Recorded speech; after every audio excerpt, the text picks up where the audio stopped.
It's the Fellowship of the Geek Show, a weekly podcast about comics, the comic book industry, and other geek pop culture. Music courtesy of Manny the Martyr. And now, on with the show!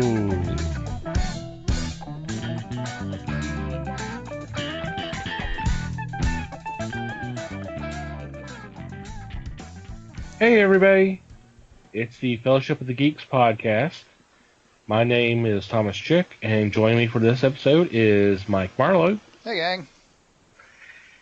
And that is it for this week. Unfortunately, we are a man short. Les could not be with us. He called in sick. Yeah, he called in sick. We'll just leave it at that. Les, our thoughts are with you, and hopefully you will be joining us again next week. So what's been going on with you, Mikey? Well, fortunately I managed to do something fun this week. Last week was, like I said, pretty rough, but this weekend, at least part of our gaming group got together. We are planning to do a short run of Deadlands, which is for those of you who are not familiar with Deadlands, those of you who are not familiar with role-playing games in general, Deadlands is a Wild West setting where there was like sort of a magical cataclysm at one point, like during the Civil War, and so it really jacked things up. And once you go down kind of an alternate history path, there are several different nations kind of in North America. The U.S. is broken up into 5 or 6 different distinct nations, and it's the game is set like around 1880 or so. I don't remember what the exact year was. But so we're just going to do a short run of it, kind of test drive the game system and see what happens, and it should be fun.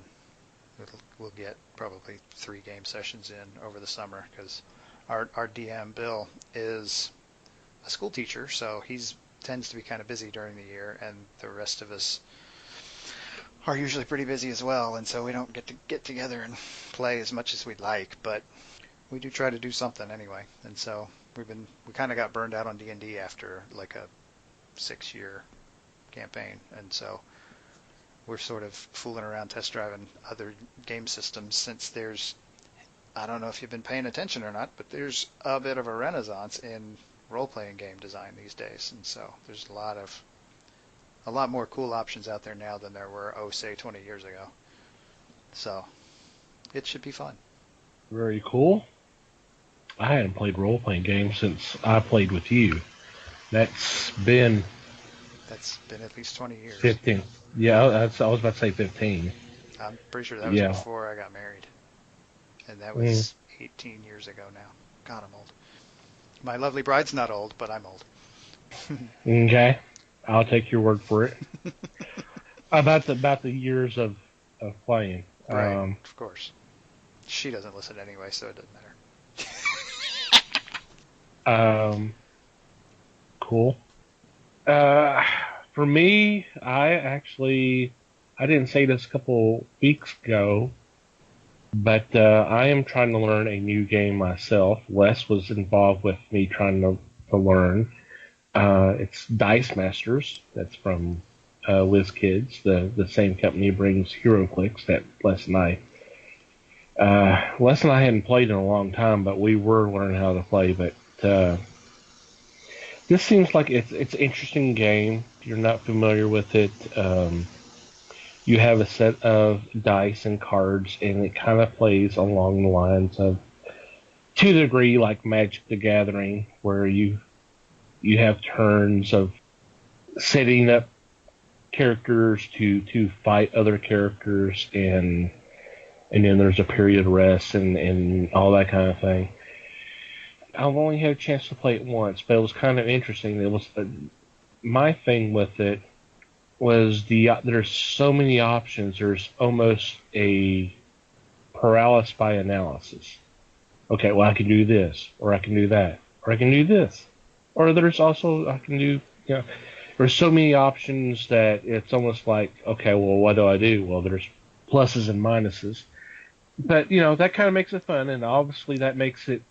There's the random because I mean different strategies means different outcomes and stuff. But Yes, I'm one of those who can get really kind of. It may take me a while just to make a move because I'm going, okay, I could do this, but here's the problem, type of thing. yeah, it sounds like it's the kind of game that is almost more fun once you get practiced at it and get good at it. It's one of those that's a bit of a challenge to learn because of that decision making thing. You kind of have to get the hang of it. Right. Yeah.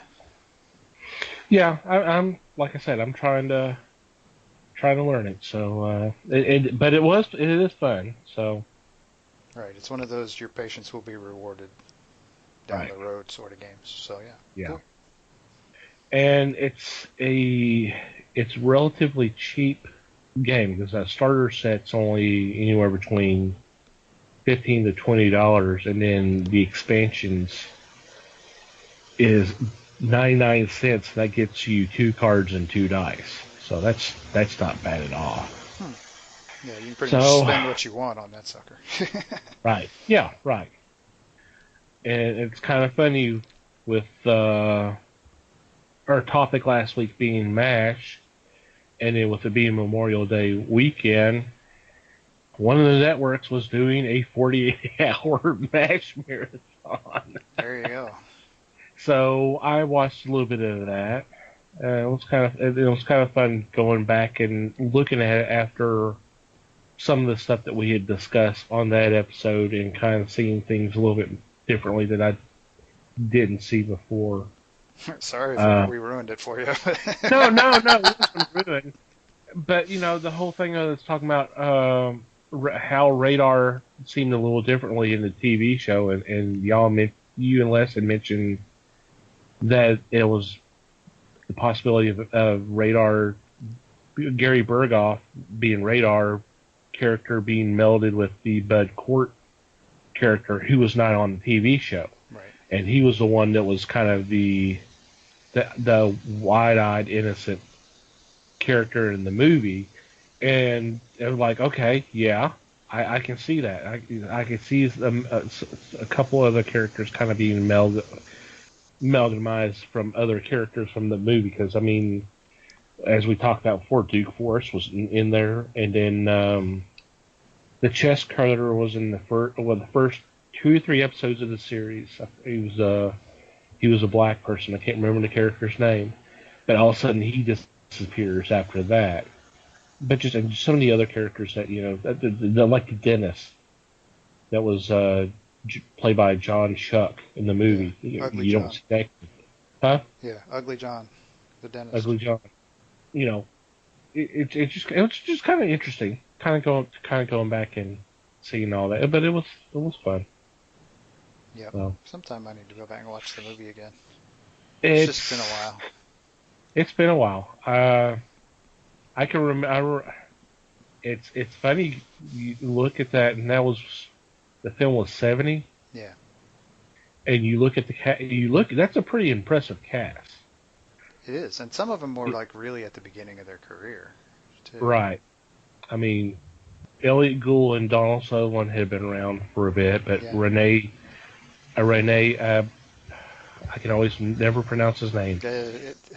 Auberginois. I'm not Yeah, exactly sure. that's It looks that's French, a and I lot. have trouble with French, and I don't know. No That's promises. probably closer to what I would have done, but If I he was messed it up, he can come on the show and correct us. there. We go. Who was Father Mulcahy in the movie, but went on later to be in. And I know Les is going to be upset that I mentioned this, the 1976 version of King Kong. I know you're not a fan of that one too because of Charles Grodin, but Well, you know. in the TV show Benson, and then of course he was Odo in Star Trek Deep Space Nine, Mhm. and you got Sally Kellerman as Hot Lips, Robert Duvall as Frank Burns. Mhm. Duke Force was played by Tom Skerritt. I know I'm missing others. I know I'm Mhm. missing some other other big names right there, but just off the top of my head, that's a pretty impressive list of names there. Mm-hmm. So, and it was a fun movie. It was a very fun movie. So I for the most part, I kind of took it easy this week. So. Well, given what has gone on the last several weeks, you kind of earned it. Yeah, it had been those who live in around the Dallas Fort Worth area and know the situation, know what I'm going through. The rest of it, everybody else, hey, it's okay, it's over with, things are better, and yeah, just moving on. Everything's fine now. Yep. Move along. We're shrubbery. Yep. There you go. So, for this week, we have a special guest. We have creator, writer, James Venhaus. He wrote Night Owl Society. That's being published by IDW with number 3 coming out this week. And we were fortunate to have him on to discuss the series and maybe some other projects that he would like to do down the line and what it took to get the book to this point. And it was kind of an interesting interview. Yeah, it's a good conversation. Yes, it was. So before we get there, we need to say thank you to our sponsors for their support. First off, I want to thank Make Mine Indie, the digital catalog that's being put out by Peter Smeddy of Alterna Comics. This is a catalog of print and digital web comics that are available. The spring catalog's out now, and I think we discussed this last week that the summer will probably be out around June 20th or 21st. But the spring catalog's 114 pages, full of previews, reviews, interviews of a lot of independent goodness that you may not be aware of, that we weren't aware of until this came along. And there's some stuff that Mikey and I have reviewed. Some of it we have reviewed, and some of them we would definitely like to review, or at least check out. So if you go to our website, www.thefellowshipofthegeeks.net, click on our sponsors page. Right up top, you will see Make My Indie logo, and there's a link there that will take you, that gets you access to either a PDF file or a CBZ file. It's free. Just download it and check it out. And by all means, go to these people's websites and order these books, and you will not regret it. Some good stuff. Yep. We also want to thank Things from Another World for supporting the Fellowship. Not sure what the June deals are just yet. But of course, there's always their evergreen deals. 40% off on comics, statues, toys, and general merchandise. 30% off select pre-order manga titles. And 50% off Nick and Dent comics and graphic novels. So while you're on our sponsors page, if you just scroll down, you'll see information for Things from Another World. Just click on one of those images, and that'll let them know that we sent you their way, and take advantage of some of the great deals that they're offering right now. So, like I said, this week's episode is an interview with James Venhaus. So, without further ado, here we go.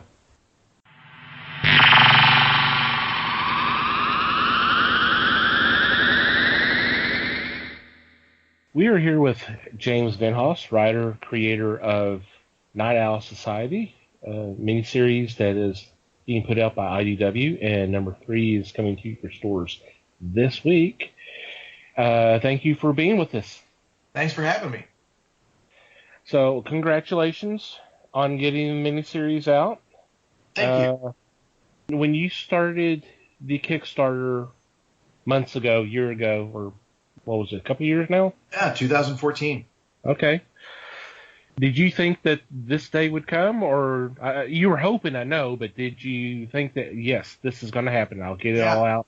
I kind of had a plan A and a plan B. I read every single article you could find online on how to break into comics, and everybody seemed to break into comics a different way, but they all had the same advice, which was you break into comics by making comics.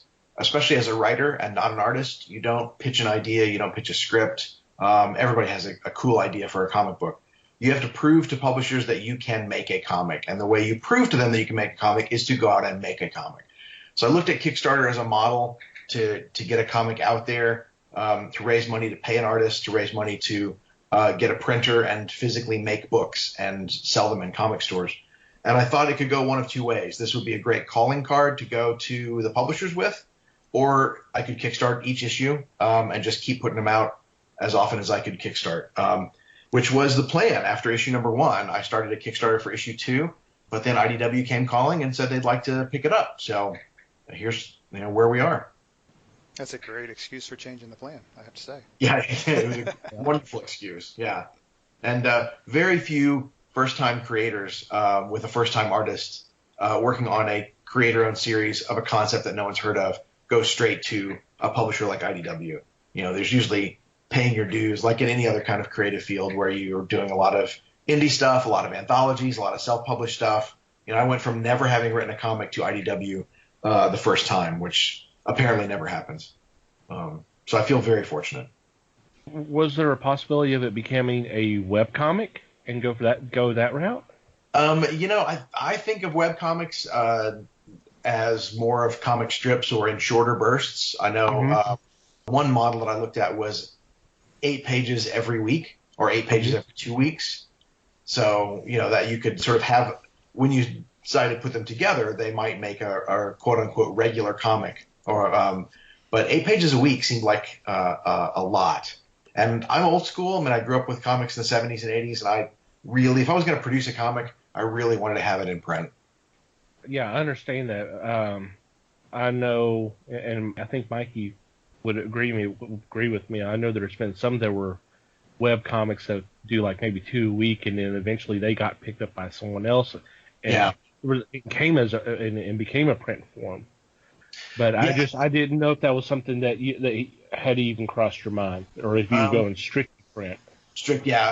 I wanted to shoot for print, and I just found that with Kickstarters, most of the time people were kickstarting something that they could physically hold in their hand. And there are webcomics that have Kickstarters, but there's usually Kickstarters to get their existing webcomic in print. But, donate to my Kickstarter so that I can put something up on the web. This is people are willing to put less money into that. Willing to put more money into a print comic. Well, then nowadays there's other options for that. You can do Patreon and pay for your web hosting fees and handle it that way if you're really aiming for the webcomic thing. So Right. Yeah, and again, I think those things work better for artists than with writers. The artists that I know that are doing Patreon, they've got to provide something for their backers on a regular basis. And really cool drawings of your favorite characters are really fun rewards for Patreon, but PDF script pages for me, maybe not so much. 6 pages of a short story doesn't quite have the same impact. Agreed. Yeah.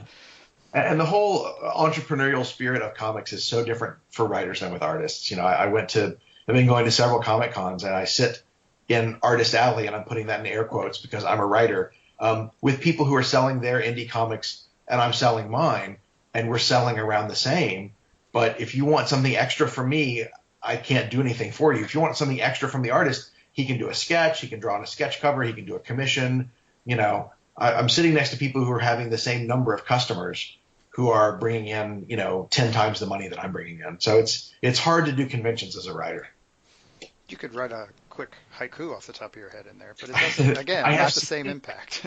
Yeah, I think it's Gail Simone or somebody has started writing short stories on sketch covers at conventions. And if it wasn't for the fact that my handwriting is horrible, I would really look into that. That's pretty awesome, actually. I think it's a really great idea. Yeah. If you've got the handwriting to pull it off, like you said. Yeah, exactly. Yeah. I would hate to do a sketch cover of me writing a short story and have someone come back and go, now what is this word again? I can't make this out. That not work out well for me. You could draw sketches, but Yeah. I don't personally know how artistically talented you are, so. I actually was at a convention this weekend, and all of the artists were going to get together after hours for this really cool thing called Drink and Draw. And they were all going to sit around and have beers and draw. And the audience was going to watch them draw. And they would shout out things from the audience for them to draw. And they would auction off all the art at the end of the night. It was really clever. And they said, you want to come join us? And I said, I can't draw. And they said, at all? I was like, no, I can't draw at all. Like, it's not that I can draw poorly or I wish I could draw better or I don't draw as good as a professional. I just don't draw. I never have been able to. With the final issue of this story arc about to come out, I know we've talked before that you have more story ideas. I do. That's the tricky part is, well, I guess I'm talking to the right people because whether or not there's a second series of Night Owl Society depends on sales. So, what I would tell people listening is if you like it, tell your friends and tell people to go pick it up. If you don't like it, don't tell anyone. Just don't say anything at all. That would be great. But it's like any other indie comic, it's all going to be down to sales. And if sales justify a second series, we're going to do it. But I'm starting to sketch out what those ideas would be like and outline the plot. And so I'll be ready to move if the opportunity presents itself. Cool. How have the sales been? I know we talked about the numbers for the first issue. Is it too early to see how number 2 went?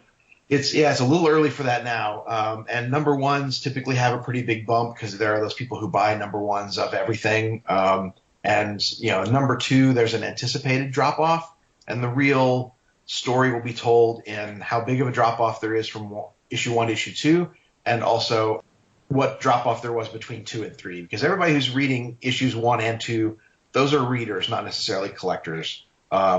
And then the people who stick with you for all 3, those are people who want to see how the story goes. So those are the numbers we'll look at. But the sales have been good so far. Issue number 1 sold very well. I sold more copies of number 1 than Nam Wolf, which was a really great number 1 the same month mine came out. Sold more than Kim Reaper. Sold more than Kong Skull Island. So compared my number 1 with other number 1s that came out that month, and it did very well. Wow, nice. Yeah. Congratulations. It's not Batman numbers or anything, but we're getting there. a little bit at a time. We'll build up to that. But it's been a blast so far. I've really enjoyed writing it, and I've really, really enjoyed talking to people who've read it, especially with issue 2, because we kickstarted issue 1. So a lot of people in the Dallas-Fort Worth area supported the Kickstarter and have had a version of number 1 since 2014. So IDW put out number 1 again, and many of the same people said, "Oh, I remember that from the Kickstarter." So they've been waiting, 2 years for issue number 2. So that was really exciting to see the whole audience discover what happens issue number 2 at the same time. That was a blast. And issue 3 comes out Wednesday. So yeah, I'm hoping people will like how we've wrapped it up. Oh, definitely. And then the trade comes out in August, I believe, right? August 15th for the trade, yeah. Cool. Yeah, I'll be doing some shows in July and September, trying to fill in a few more when I can, try to get the word out. But yeah, starting Wednesday, you can get issues 1 through 3 at your local comic store. So where did the idea for Night Owl Society come from? I don't think that's something we've talked about before. Well, I teach school. That's my main career, and I teach at a private school where I meet a lot of really, really smart kids who have a lot of resources, a lot of disposable income, a lot of spare time. And, teaching at an Episcopal school, we have a lot of coursework in ethics. So we have kids who have a really strong idea of right and wrong. And I thought, that's what superheroes are. Batman is a guy with a lot of money and a lot of free time who has a burning desire to see justice be done for people. And I thought, God, my kids could do that. They have, not as much money as Bruce Wayne, but more money than most, and not as much time as Bruce Wayne, but more time than me, and this really strong sense of doing that. So you just take that like one step farther than reality. What would cause them to want to take action, sneak out at night and fix something that was wrong? And then how would they do it? And I just sort of followed that logic through to what I thought was a really fun adventure story. There's certainly a couple of interesting twists along the way, that's for sure. Yeah, I always like that part about comic books is every issue's got to make you want to come back for more. And how much would I want to reveal up front, and how much did I want to keep a secret from the reader or from the other characters was fun to play with as I wrote it. And have your students read the first 2 issues? And if they had, what has been the response? They think it's really cool. Right now I've got a few kids that are really into it, and they're just dying to see number 3 and been begging me for a sneak peek at number 3, which is really fun. But it's even a comic book about high school kids, to like that as a high school kid means you're kind of geeky. So it's like whispers in the hallways, like, "Hey, you're that teacher that wrote that comic book, right?" I'm like, "Yeah, that's me," because I'm proud of what I do. But they don't necessarily want their friends to know that they read comics. So there's still a stigma associated with that in some ways. But it's kind of fun to have those, quiet hallway conversations where they suddenly realize that other people are into the same stuff that they're into, including their teachers. It's kind of a nice bonding moment, potentially. Yeah, absolutely it is. And they're always telling me about what books I should be reading, as they read tons of stuff, and they're always turning me on to new books. Yeah, it's nice to have somebody like that in your life, right? Yeah, there's so much of what's going on now that I still read a lot of superhero stuff. I think DC Rebirth has been fantastic for the readers who grew up on those comics in the 70s and 80s and 90s. And my students are all into indie stuff, which is really great because I think there's this whole audience out there that Image and IDW and Aftershock are doing. They have very little interest in Batman, but huge interest in Animosity or Redneck or Saga, which is a great book. So you have to be careful because sometimes they'll say, "Oh, you should be reading Plastic." I'm like, "Oh, okay, I'll go pick it up," and then you pick it up and go, "Wait, whoa, what happened?" Plastic is a good example of that. Yes. Yeah. That whenever they say, "What are you reading?" I have to think, okay, what can I say I'm reading and what can I not say I'm reading? And, They're high school students. They can buy all of that stuff. Oh, yeah. Yeah. Well, but, the worst thing that could happen is somebody's got a book that their parents wouldn't approve of and they go, "Well, my teacher told me it would be great if I read this." And so, all right. Good point. Good point. So what was the writing? How long did it take you to write this story? I started sketching and outlining different plot points, and I'm still doing that. I have a whole little file box, like a recipe card holder full of index cards, so that if I just have an idea for something I might want to see, once I have the basic outline that kids sneak out at night and fight crime, I started thinking about why they would do it, how they would do it, and then kind of what the first story arc would be, what mission could they accomplish, or what goal could they achieve that would be cathartic for them and for the audience. And then I started sketching out ideas, and I've been a playwright for the last 20 years, and so the act of actually physically writing the scripts went pretty quickly, but adjusting my writing style to the format of comics was difficult. I couldn't imagine writing page 1, panel 1, and then describing everything that's in that panel, and then writing dialogue, and then writing page 1, panel 2, and then describing everything that's in that panel. I read some Alan Moore scripts, and I just thought, I don't know how he does it. Those would take forever.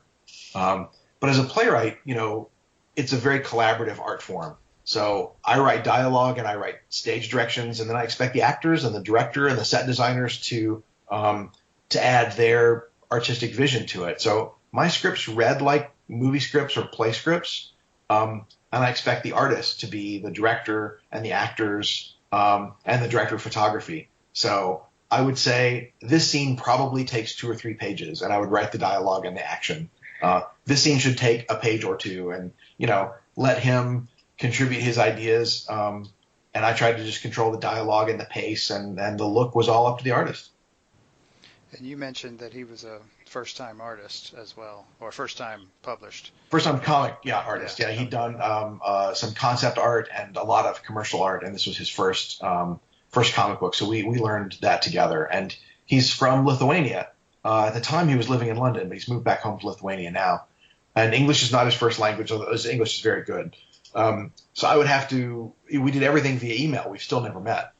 And so I would email him pictures of things that in America he wouldn't know. He didn't know what a letter jacket was, or he didn't know what American, high school lockers looked like. So I sent him lots of pictures of those kinds of things. And I meant them to be just sort of basic reference pictures, but ended up being like pictures of my students just to show him what the school uniform looked like. Ended up some of those characters look exactly like some of my students. Well, and he did a pretty good job of recreating some Dallas landmarks too along the way. Yeah, and actually some of those came from me, and some of those he just used Google Earth. I think there's a moment in issue 3 where there's a car chase, and I looked at the art and said, "Wait, that's downtown Dallas. Like he's got a street sign and a building next to another building, like really specific." And you do Google Earth, and then you can do the street view, and he was doing the street view to give him that 3D, first person perspective on what driving down the street in downtown Dallas would look like. Ain't technology great? I know. Yeah, a guy from Lithuania knows the streets of downtown Dallas better than I do. Oh, sure. Yeah. Better than most of us do. Exactly. Yeah. It's crazy down there. But anyway. Okay, so to get a little specific, the character of David, is that based on anyone in particular? Because I have to admit, I feel like I know that kid for various reasons, because I was kind of that kid in school. But yeah, I think all of us were that kid, and he's kind of, I don't want to call him the everyman, but he's really more of somebody I think the reader should be able to identify with. So sometimes there's a little bit of a blank slate there, so that I think the reader fills in a lot of that on his own. But we've all felt like I'm walking through high school and nobody knows who I am.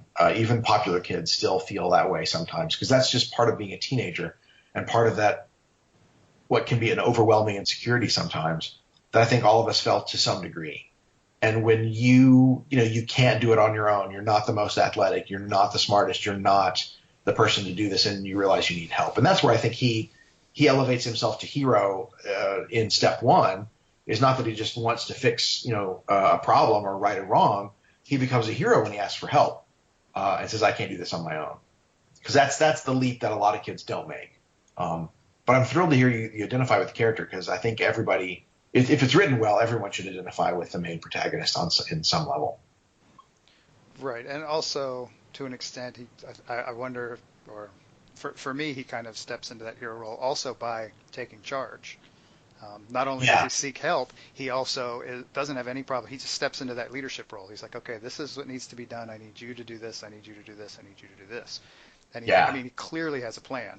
He's clearly thought about this.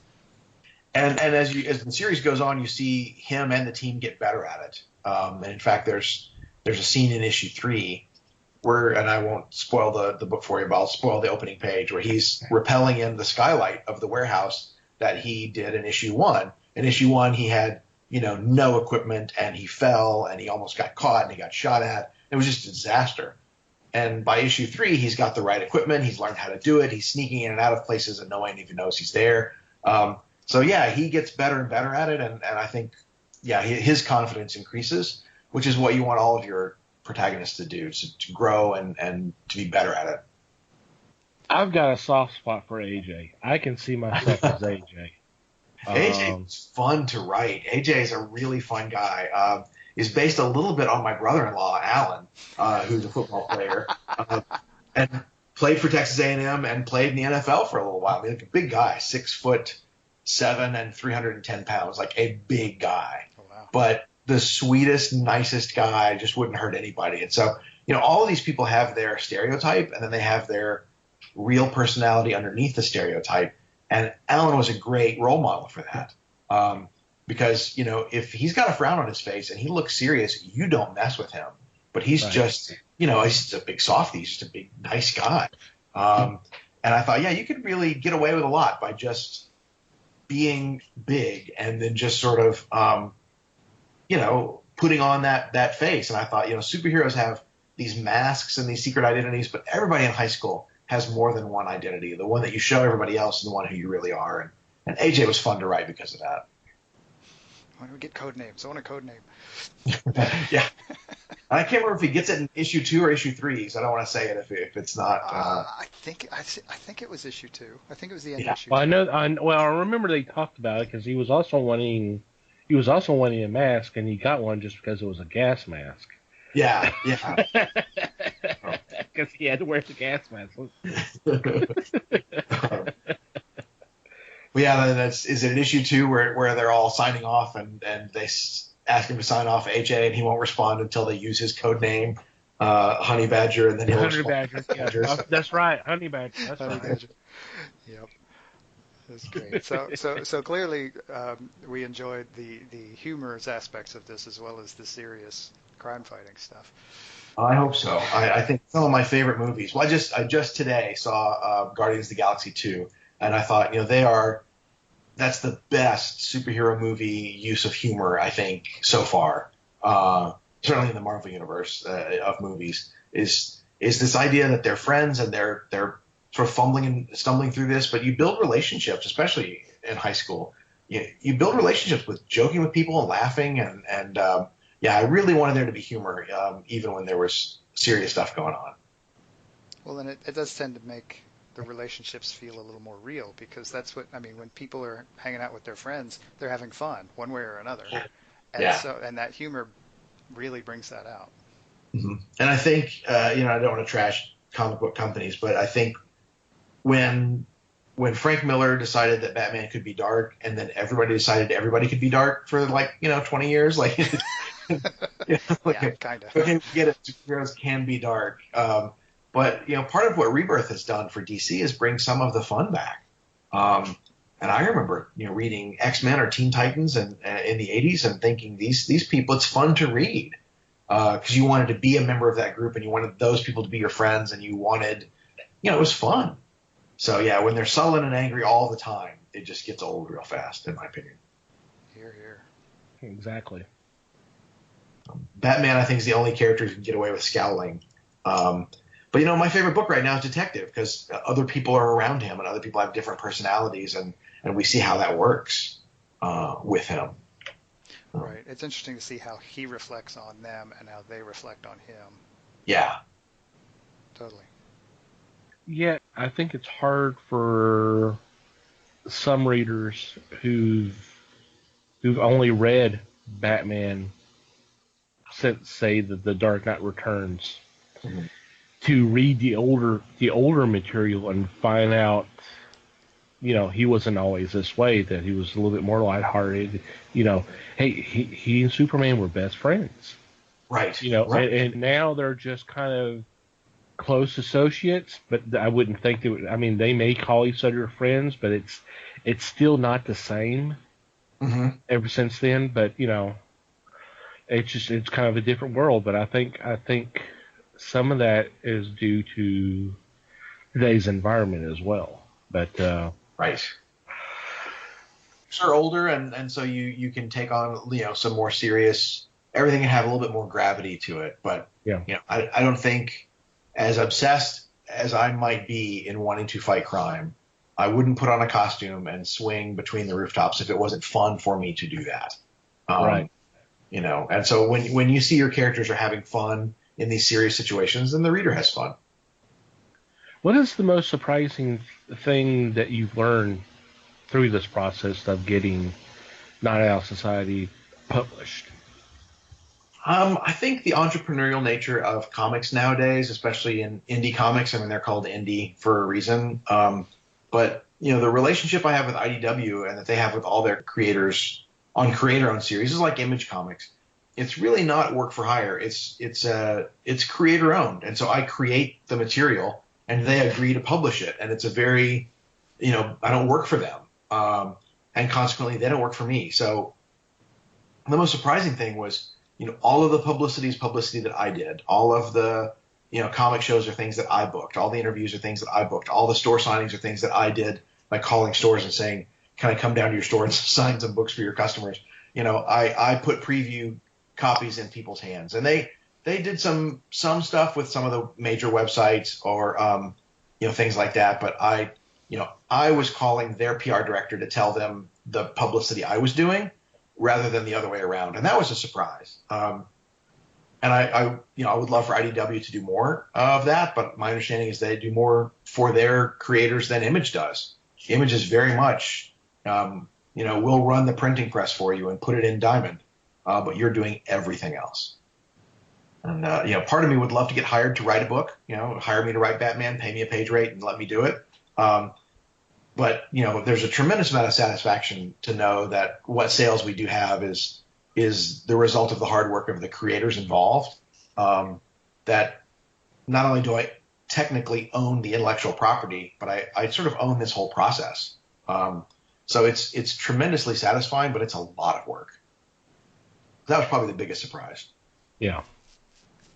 So if you had an opportunity to write for Marvel or DC, I mean, is there a particular character you would say, hey, yeah, I wouldn't mind doing this for a short period of time while I'm doing other things? Yeah, I would love to see some of the characters, because I grew up on Teen Titans and X-Men. I have this affinity for sidekicks, and I know that, Robin was created in the 30s because they wanted the kids reading the book to have someone to identify with. And I think that worked for like 50 some odd years, that every kid reading the comic book wanted to be Batman's, friend, and Robin was Batman's friend. And you wanted to be Robin when you read comic books. You didn't want to be Batman. You liked Batman. You admired Batman, but you wanted to be Robin.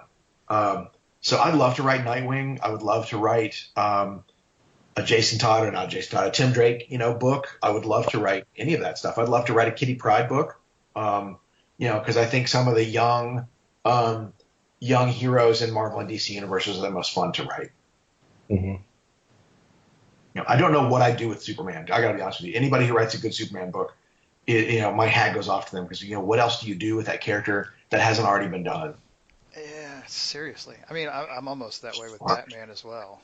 Yeah, the Batman can stay fresh by doing something unique with the villains.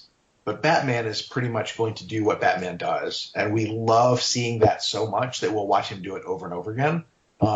Superman's hard because Superman's villains, other than Luthor, really aren't that interesting.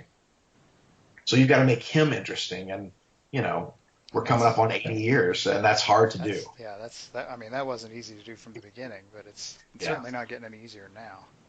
Yeah. I mean, especially with the whole anti-hero thing going on, like you're talking about the last 20 years. Yeah. Superman is the anti-hero.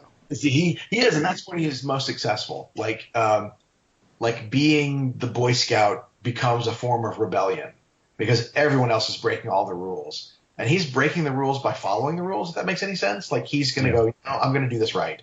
And there was a great, I don't know if you guys are reading Deathstroke right now, but Christopher Priest is doing really great stuff with Deathstroke. And he had a crossover with Superman like in issue 4 where he, Slade Wilson had him. Like, I know you're not going to kill me. I know you're not going to do anything illegal. I've got you. And Superman had to outthink him and pull a stunt that sort of where he got the upper hand. And I was like, wow, someone wrote Superman as not only stronger than everybody else, but smarter than everyone else in the room. And you don't see that often enough. Yeah, I am totally digging Tomasi's run on the main book. And the thing that really gets to me is the relationship between him and his son John. Yeah. It's the whole father and son dynamic is just so great. And that's probably what makes it work, is that we would just say would take a really fresh approach to make Superman interesting. And that's exactly what they did. They gave him a son and gave him a relationship. And that's been really interesting. Yeah. Again, making him a little more real, giving him relationships and having him relate with people. Mm-hmm. So, is there any other projects that you're thinking about doing other than more Night Owl? I'd love to do more Night Owl. I've got an all ages book that Fort Worth artist Terry Parr and I have worked on a little bit, but trying to get that into a state where it's ready to pitch to publishers. And that's a project that we've been working on. It's called the Rainbow Power Girls, and it's about 2 girls that are based on my daughters, who at the time were 8 and 10 when I started writing this, who are chosen by people from another world to be their champion. And it's a bit like, if you remember the TV show Greatest American Hero, like they're given this power, but they don't get the instruction manual. They have no idea what to do with it or how it works.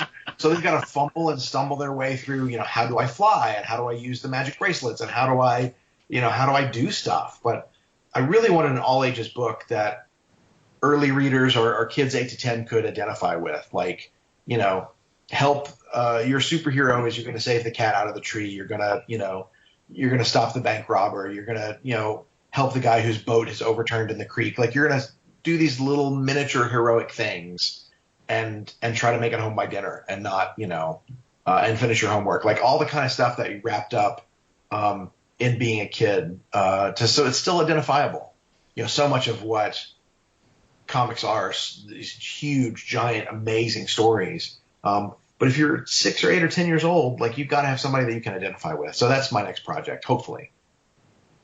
That's awesome. That's kind of this generation's Power Pack. Yeah, I looked at Power Pack and some of those kinds of things. But again, like Runaways or even Power Pack later on, they put them in these really, really dangerous situations because they were trying to put them in with the rest of the universe. Right. Just a different, Yeah. You want to go different. Right. Yeah. Okay, that works. Sounds good to me. Good. All right. Glad to hear it. I know at least one store that will carry it if I ever get it published. There you go. It's a start. Absolutely. One at a time. Oh, it sounds daunting when you say it that way. Gosh. It really is one store at a time. It was amazing going to this Comic-Con that I went to last weekend in Michigan, where only one person I met had read the book. Everyone else was being introduced to it for the first time. But in DFW, I go to stores all the time where people know the book because I've visited 20 plus stores in the DFW area, and introduced myself to, the owners and managers and given PDF copies of the book or preview copies of the book. I've done store signings. I've met customers. Like, I'm building a reader base one reader at a time, and it's a slow process, but I think that's what you have to do because there's like 400 books a month that come out. Unless you're already famous, you're going to build buzz by getting the book in people's hands. And if it's good, then hopefully people will read it and like it and buy more of it. But, the overnight sensation is just not, I don't think that's a thing. I think if someone's an overnight sensation, they've been working behind the scenes for years to make that happen. And that's what they tend to say too. They tend to when they're like, oh, dude, is it great to have all this success all of a sudden? They're like, I've been working at this for 10, 15 years. Exactly. Yeah. Well, I mean, and even you say this is your first. Night Owl's your first foray into comics, but like you said, you've been writing plays for 10, 15 years or more. Yeah. Well, and even this Kickstarter was 2014, so this was a few years in the making. Yeah. If knock on wood when you say this, if this gets turned into a TV series or something like that, that would take. If that started now, it would take a couple of years before it was ever on TV. And at that point, people would say, wow, you came out of nowhere. I'm like, no, I haven't. I've been working on this for a long time. I spent 15 years to be overnight sensation. Exactly. Yeah. It's worth every minute, though. And the upside with the next project is that you've already gone out and greased palms and shaken hands with all those shops in the area. So it'll be a little easier the second time around to come in and say, hey, I've got this new book. That's the theory, yeah. Or even a second series of Night Owl. Right. I'm not saying, hey, I'm this guy that you've never heard of. I can walk into a store and go, hey, it's me again. So if it works out well for me and the store, then yes, then people will support you. So, the idea of kickstarting Night Owl Society for the first time, people had to take a real chance. But if I did a Kickstarter for, the second series of Night Owl Society, then you hopefully have built relationships and built readers over the first series where you could, jumpstart that a little quicker. Right. That would be a little bit easier. Right. And also give you the freedom to spread out and go talk to more stores and hit a few more cons perhaps and hit a couple of other cities and get. I mean, there's a map that one of the retailer groups has. You guys probably have seen it. But there's a Facebook group of Dallas-Fort Worth comic retailers, and they did a Google map where they put a pin on all the stores. There's like 80 stores in the DFW area. Wow. Do comics and gaming and other, sort of geek things combined. So I didn't even hit all the stores in Dallas-Fort Worth. If I could, I did a store in Waco, a store in Austin, a store in Houston. But, even limiting myself to Texas, there's still dozens and dozens of stores I haven't visited yet.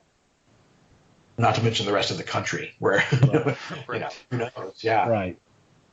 So for a long time, I would be walking into stores and saying, "Do you have Night Owl Society? If you don't, can I tell you about it?" Like I would just, that's going to be my thing indefinitely. You're going to get that elevator pitch down, that's for sure. I sure do. Yeah.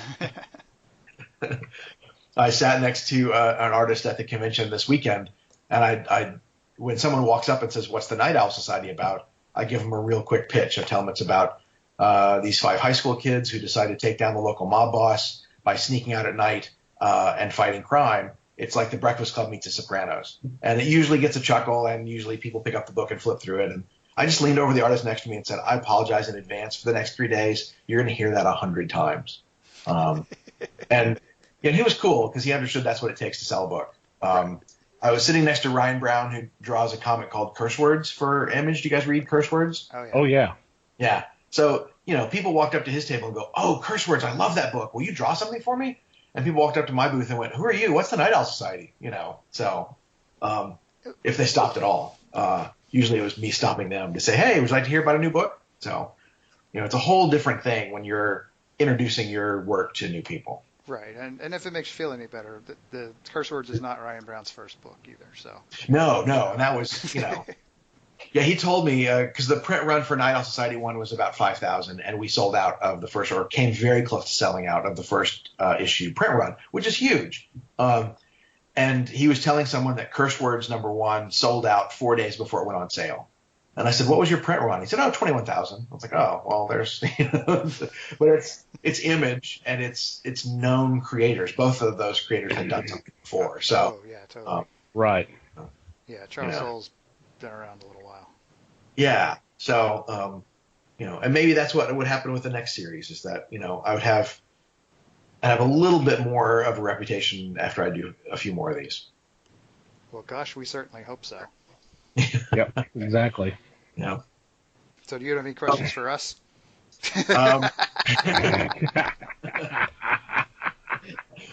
It's been great to have the support of people like you guys. It's, I scanned the web for reviews when the first one came out, and I was just shocked at the number of websites that are doing comic reviews and the number of.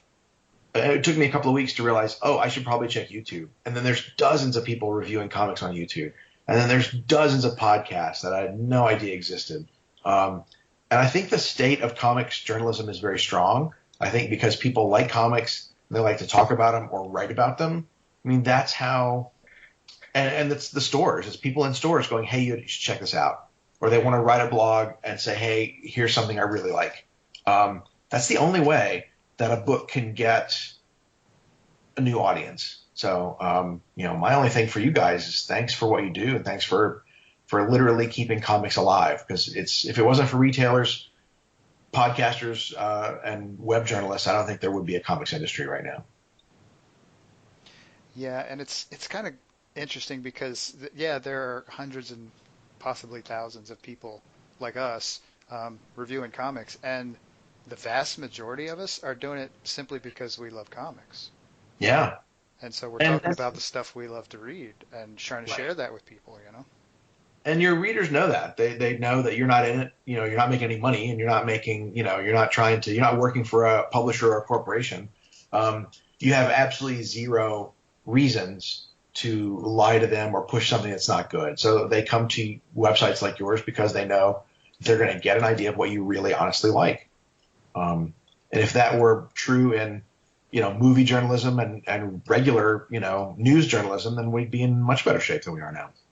Right. I mean, if we had a big movie studio pushing our stuff, we might be telling a different tale. Who knows? Exactly. Yeah. Yeah. I've seen that happen to a lot of websites. Mm-hmm. Or if you were trying to make a living off your podcast, then you'd be a whole lot more concerned with clicks than maybe you are now. So there'd be more clickbait articles and more lists and more top tens. And, you've seen a ton of websites that sort of go down that rabbit hole and go, well, there they go. I'm not reading it anymore because I'm not getting honest journalism. I'm getting, You're getting corporate masters. Yeah. And you're getting, press releases from publishers copied and pasted as news articles. And you're getting top 10 lists or clickbait articles. And it's honest journalism is at the grassroots level where you guys are. Well, and speaking of that, let's talk about our sponsors for a minute. No, I'm kidding. Okay. Yeah, I'm kidding. Wait, they're sponsors? Wow. No, I'm kidding. I'm kidding. Well, if they'd like to be a sponsor, I'm sure these guys would happily, like if Coors or somebody with, Bud Light would love to sponsor, I'm sure you guys would, happily take some free samples. Bud Light, really? And come on, we have to have some sort of standards here. Geez. Shiner Bond or something. Yeah. Speaking of which, there's got to be a local microbrewery that we can talk to. I mean, come on. Yeah. A couple of them. Well, James, we wish you continued success, and hopefully we'll get that second and maybe even a third Night Owl Society series. That would be awesome. That would be great. Yeah, cross your fingers that the TV and movie studios like it the way you guys like it, and then we'll go from there. But yeah, if I could make comics and keep making comics, that's what I'd love to do. I would love to see this as live action. I think it would do real well. I think it would fit in with a lot of them that are being done. There are comics that are adapted to the TV show, so I think it would do just as well as those, if not better. I would love that. Well, thank you for joining us, and you're welcome to come back anytime you like. Sounds good. Yeah, thanks for your support, and everybody that's out there listening. Issues 1 through 3 are available at your local comic shop. Check it out. Let me know what you think. And in the trades in August. And trades in August. Yeah. Awesome. Thank you. Great. Thanks. Have a good night, guys.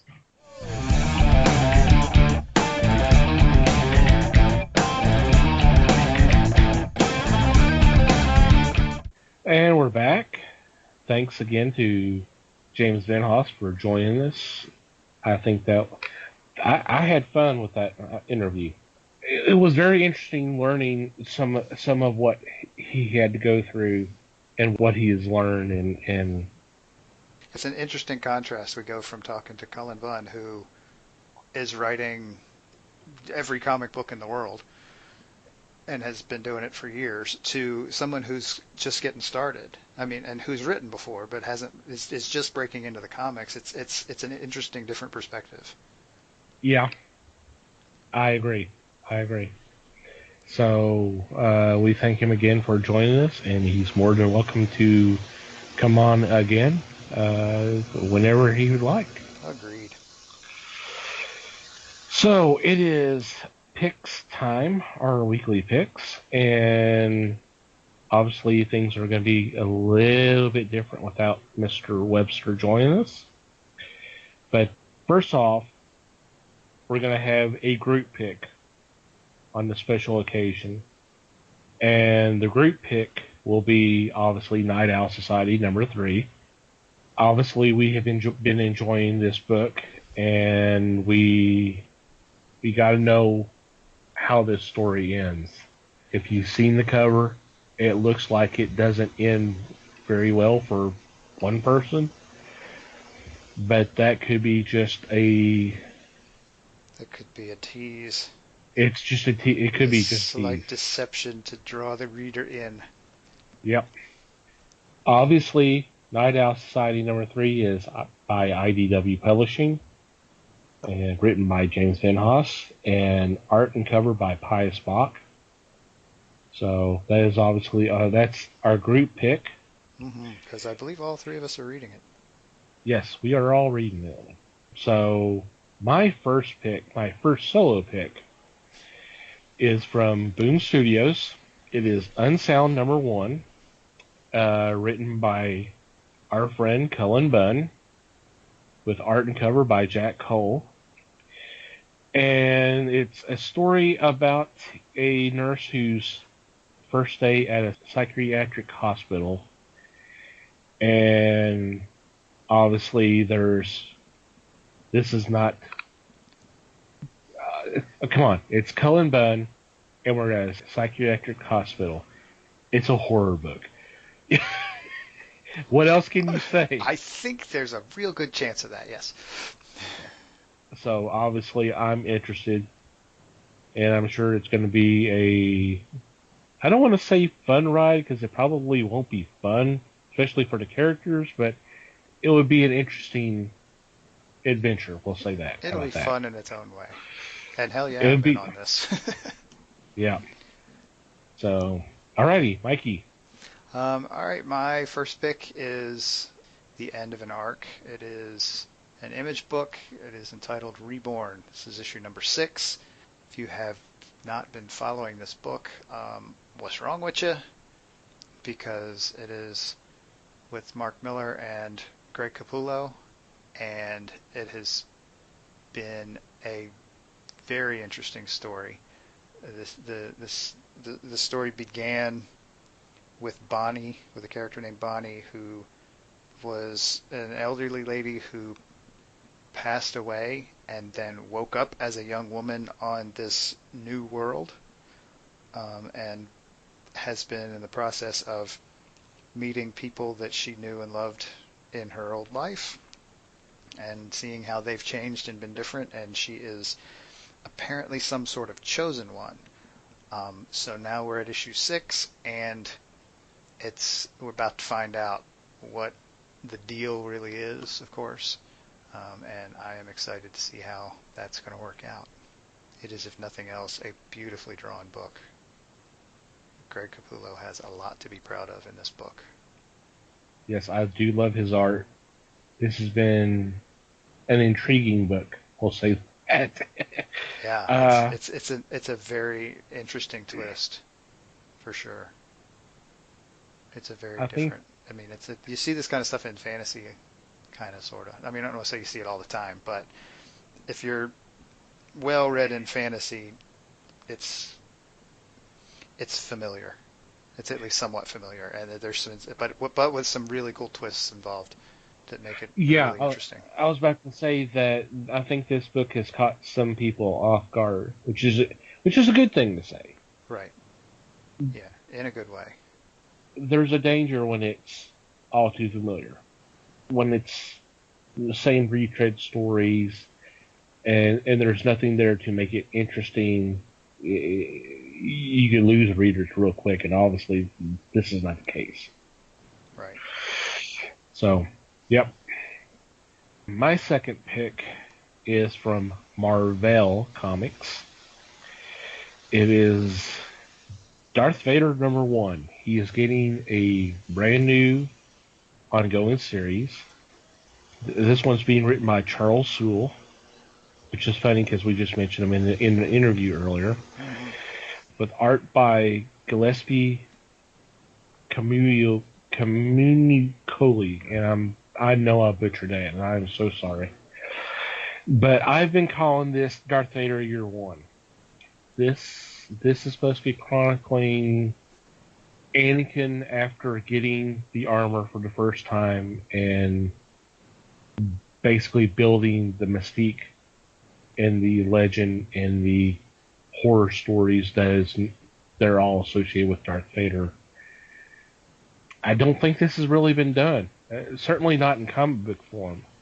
I think it's just you have the adaptation of Revenge of the Sith, and then there may be stories after that, after Revenge of the Sith, what involves him, but not really those steps of him proceeding down that path. So this should be very, very interesting. Yeah, it'll be interesting to see him build toward that thing he became during that 2 minutes he was in Rogue One. Yep, agreed. It'll be the transition.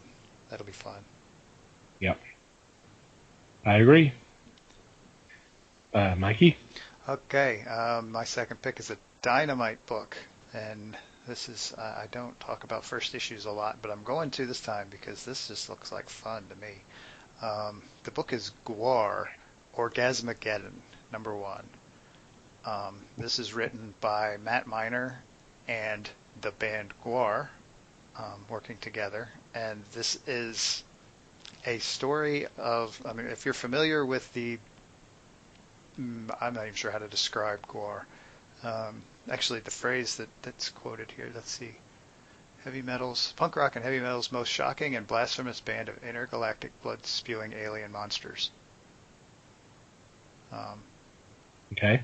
That's how the band pretty much bills themselves. And so, yeah, I mean, put that in a comic book and give it to the guy who wrote Toe Tag Riot, and how the hell can you possibly go wrong? Yeah. It's kind of interesting what Dynamite's doing. They're doing. There's been an ongoing and a couple of miniseries involving Kiss. They've had one for Alice Cooper before within the last year or two, and now they've got Gore.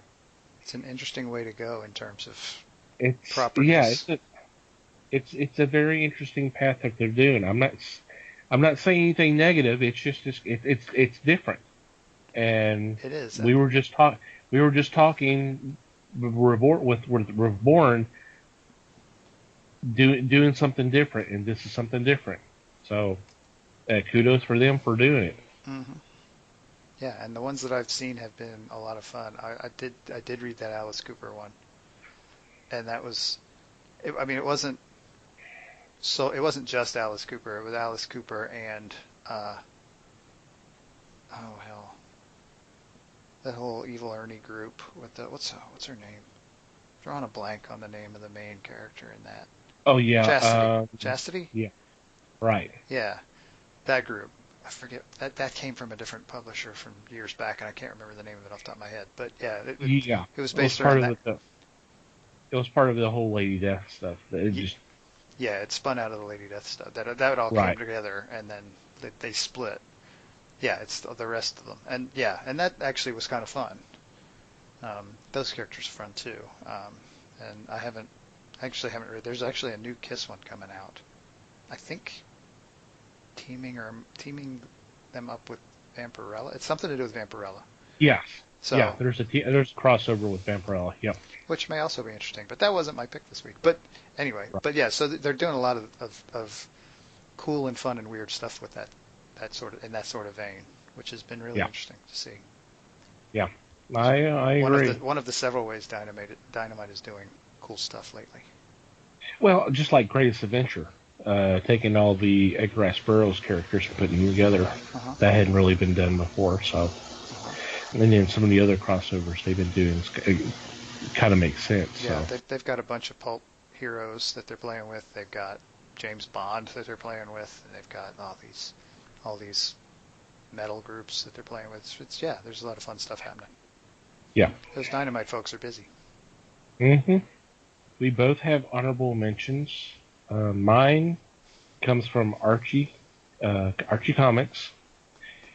And this is Marvel Comics Digest #1, Amazing Spider-Man.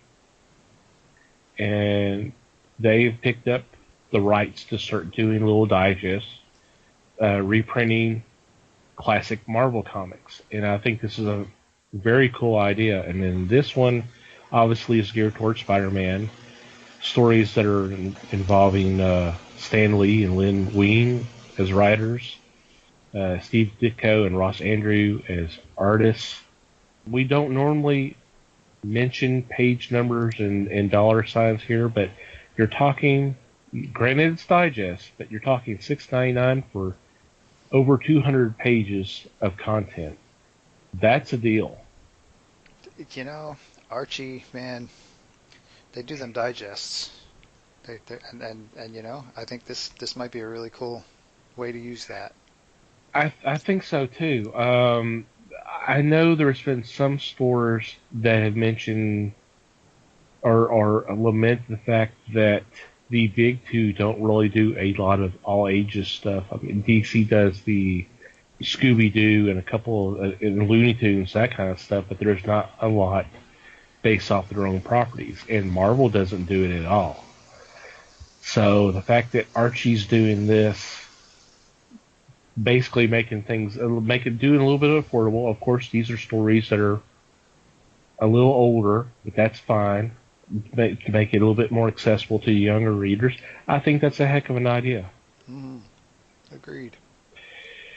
Alrighty, and your honorable mention. My honorable mention is a Valiant book, and it is Faith #12. And I hate to say it, but the main reason I am bringing this up, the main reason I'm bringing it up is because that book has a pretty cool story going on right now. There's a group of quote-unquote villains that Faith has faced lately who have teamed up with the express intent of taking her down. But the other reason is that it is, to my understanding, the last issue of this particular series of Faith. I am pretty confident that Faith will be back soon because, well, at least I really hope she is, because these books have been a lot of fun.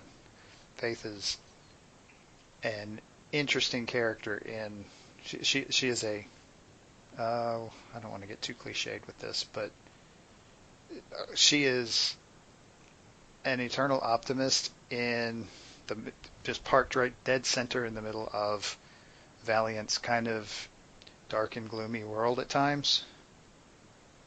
So it's fun to have her help balance that out a bit. And so I hope they keep her around. Well, it goes back to what James was saying, kind of bringing the fun back. Yeah. Her optimism is very contagious, and it makes the book fun. Despite what's being thrown at her, she still goes, "I'm a superhero. I got to do the right thing." Mm-hmm. And yes, the whole thing with this group, which I believe they call themselves the Faithless. Yes. It's the anti-faith squad. So it's been an interesting story arc, and yes, this is last issue. I know she'll have a mini-series coming up here in a few months, and from what we've seen regarding Valiant, we know she won't be around. She won't be gone too long. She'll get a brand new #1, I would say, by the end of the year. If not the end of the year, then... It's very soon after. Yeah, the first of next year. I can't... They're not going to keep her on the shelf for very long. No, because I think Faith surprised them of how well... As successful as Valiant has been, I think Faith really surprised how... And I guess that attributes to how hungry people are for that type of a character. So, that she won't be gone long. Nope. Yeah, she'll be back, and she'll be back real soon. Yep. All right. Any special mentions this week? Just the two little ones that, well, I say little, they're not little, but obviously a final thanks to James for joining us this evening. Yes, definitely. We had a lot of fun. We really appreciate it. Yep. And also, Les, I think the odds of you actually listening to this are pretty low, but get your ass back on here. We missed you. Yes, your presence was your lack of presence was definitely felt today, and get well soon, and we need you back here ASAP. Yep. We need a healthy Les. Yes, exactly. Yes. As opposed to a Les who's trying to come back too fast. Don't do that. That's not good. Right. No. Okay. Let's do our regular shout-outs then. First off, to Manny the Martyr for our awesome music for our podcast. Great group of guys, awesome musicians, some great music they've put out. I think their second CD just came out a few weeks ago. If you go to our website, www.thefellowshipofgeeks.net, and go to our podcast page, there's going to be their logo there. Click on that. That'll take you to their site. We'll also have a link in the show notes. So thank you guys ever so much. Second of all, Potter and Family, the group of podcasters who are on Twitter, who supported us from day one, who spread the word of the fellowship through retweeting our tweets. We appreciate their support. Mikey and I have done our darndest to return that love. Any kind of podcast that you can think of under the sun, and I'm sure there's quite a few that you hadn't think of. whatever. Check them out. All you gotta do is go to Twitter. You don't necessarily have to have an account. Just do a search. Hashtag Pardon Family. That's all one word. And check them out. Great group of people. We appreciate your support big time. Thank you. And finally, you, dear listener, thank you for downloading and listening to today's episode and our prior episodes. It's much appreciated. We're always interested in your feedback, whether it's comments, questions, suggestions, anything. We're always open. We're always willing to listen to you. So shoot us a message. There are several ways you can contact us. You can go to the website, www.thefellowshipofthegeeks.net, and click on the About Us tab, and there's a contact form you can fill out there to choose to do so. You can always email us, email at thefellowshipofthegeeks.net, and we'll respond to you as quickly as we can. You can also contact us through social media. We are on Facebook, The Fellowship of the Geeks, all one word. Feel free to like us and shoot us a message that way if you choose to do so. You can also follow us on Twitter at Fellowship Geeks. Follow us there, and you can shoot us a message if you like, or just say, hey, enjoy the show, think you guys rock, whatever. Mikey has his own Twitter account at Mikey Geek. I have one as well at TomTCGeek. Feel free to follow us, and if you want to, just say hey, and we'll say hey back. And wherever you download our episodes, whether it's through iTunes, Google Play, Stitcher, or you listen to us on YouTube, it would be much appreciated if you would rate us, whether it's a star system, thumbs up, thumbs down, whatever. It would be greatly appreciated. And if you have extra couple of minutes, a review would be awesome. Question of the week? All right. Tell us about, and I just realized I'm not wording this in the form of a question, but tell us if you have a local comic that you've come across in your area. Tell us about it. That'll work. Especially if it's something that's gone big. If a bigger publisher has picked it up or something like that. Yeah, that's awesome. That'll work. Also, we're going to start putting the call out for questions for a future Q&A episode. We'd like to do one of those here in the not too distant future. So if you have a question that you would like us to answer on the episode, feel free to send it our way through the means that I mentioned just a minute ago. That would be awesome. And if we use it, we will credit you on the podcast. Mm-hmm. Hear your name read out loud. There you go. Anything else? I think we got it all. Okay. So, once again, we appreciate the support. Thank you very much, guys. Les, we miss you. We'll hopefully see you next week or hear you next week. Yep. Thanks, everybody. Yeah. Thank you, guys. We love you. Until next time, read more comics and support your local stores.